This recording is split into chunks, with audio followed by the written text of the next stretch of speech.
Edith.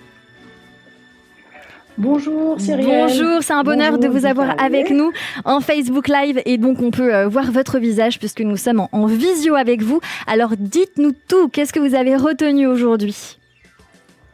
D'abord enchanté Guy Carlier, c'est émouvant de rencontrer une personnalité comme Guy Carlier et au début je me suis dit mais qu'est-ce que je vais dire parce qu'en fait il dit lui-même beaucoup de choses et il s'est laissé dans cette émission aller à la confidence et voilà, c'est toujours intéressant. Dans un premier temps, je me suis dit, j'ai rien à dire. Et puis finalement, non, je trouve que il y a un souffle très fort, il y a un désir de transmettre. Voilà, quelque chose qui m'a marqué chez Guy Carlier, en tout cas durant toute cette heure et quart là qu'on vient de passer avec lui.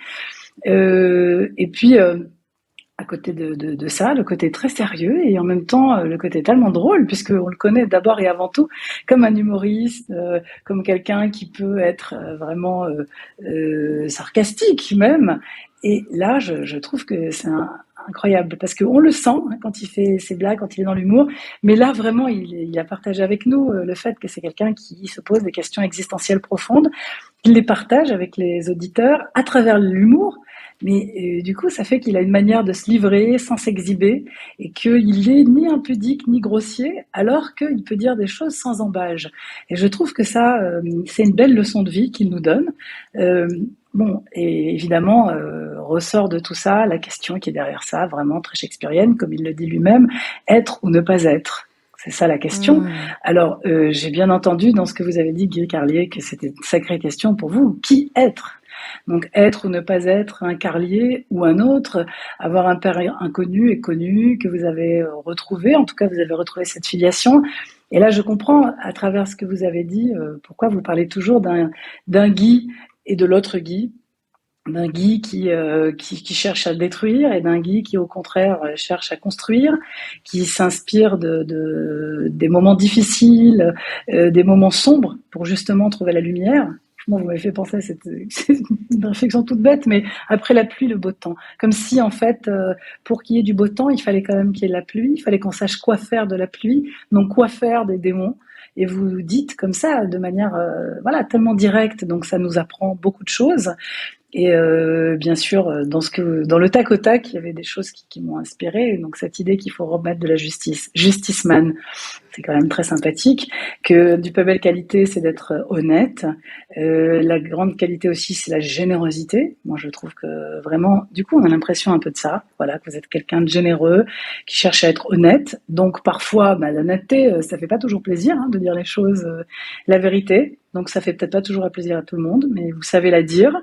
Et vous avez dit qu'il fallait rien lâcher, ne pas culpabiliser. Alors je me suis arrêtée là-dessus, je me suis dit quand même ne pas culpabiliser. Je me suis dit bon sang, mais c'est bien sûr, c'est particulier quand même de vivre en ne sachant pas exactement qui on est. Je comprends bien qu'il y a deux Guy, on est soi et on est un autre, mais il y a aussi cette idée peut-être qu'on est l'enfant de la faute, parce que c'est comme ça que c'était posé, c'est peut-être pour ça qu'on vous a pas raconté ça. Et donc comment on se départit de ça ? Eh bien, on se dit qu'on arrive à renverser le sort. Et alors, quoi de mieux qu'aujourd'hui, Guy Carlier, pour raconter tout ça ? C'est une belle leçon de Pourim, vous savez, c'est le genre de Pourim.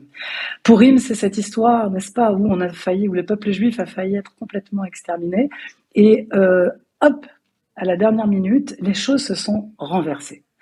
Merveilleuse leçon qui vraiment rejoint exactement tout ce que vous nous avez dit, c'est-à-dire que même dans les grands moments de désespoir, où on peut être complètement détruit, eh bien, on se rappelle toujours qu'il y a quelque chose qui peut nous sauver, et que la lutte contre le mauvais côté, le côté destructeur, peut être, peut gagner en fait, peut l'emporter. Donc vraiment c'est magnifique. Et qu'est-ce qu'on fait à Pourim pour fêter tout ça ? Eh bien exactement ce que vous faites, c'est-à-dire on se déguise, on doit imiter des gens, on peut être d'autres, et c'est ça un petit peu faire la nique au mauvais sort. C'est se dire que on peut tout mettre sans dessus dessous, dire des choses qu'on n'a pas le droit de dire d'habitude, prendre l'apparence d'autre que ce que nous sommes, donc c'est tout ce que vous avez fait, n'est-ce pas ? Et en même temps être à côté du roi et faire un banquet, parce que c'est ça Pourim. Il y a aussi le côté fou du roi, mais c'est ce qu'on fait encore aujourd'hui, ce qu'on va faire ce soir, demain, c'est qu'on va rappeler les choses dramatiques, qu'on va taper des pieds contre ce mauvais sort, le mauvais démon qui est symbolisé par Aman, et que de l'autre côté, quand on va dire Mardoché, ça m'a tellement rappelé les deux côtés de Guy, Mardoché, Aman, et que c'est Mardoché qui l'emporte, et on en rit, et on on en fait de l'humour. Merci Donc, merci beaucoup. Guy Carlier. Merci. Cette merveilleuse leçon de Purim. Merci beaucoup Judith Cohen-Solal. C'est la fin de cette émission. On doit se dire au revoir. Guy Carlier, merci. Je sais que vous avez un petit mot de la fin. Non, j'étais bouleversé par ce qu'elle a dit, puis surtout, j'ai constaté à travers ses propos qu'elle me pardonnait la côte de porc, donc voilà, tout va bien. Mais bien sûr, on vous pardonne. Merci beaucoup Guy Carlier d'avoir été notre invité sur l'antenne de Radio J. Je rappelle qu'on vous retrouve avec votre spectacle au Théâtre des Mathurins. C'est le samedi. C'est le samedi à 19h, et le dimanche à 17h. Voilà, on sera là. Merci beaucoup à Almé d'avoir été mon coup de cœur sur l'antenne de Radio J. Merci à toutes et à tous de nous avoir suivis. À mes chroniqueurs Jérôme Goulon, Jérém Rach et Judith Cohen-Solal. À la réalisation Philippe Sinclair. Notez d'ailleurs que vous pouvez réécouter cette émission sur Spotify, radioj.fr et sur YouTube. En attendant ce soir, ne manquez pas Les Enfants de la République avec Frédéric Aziza et son invité, suivi à 22h du Festival Oriental présenté par Abner Azoulay. À lundi et belle journée à toutes et à tous sur Radio J.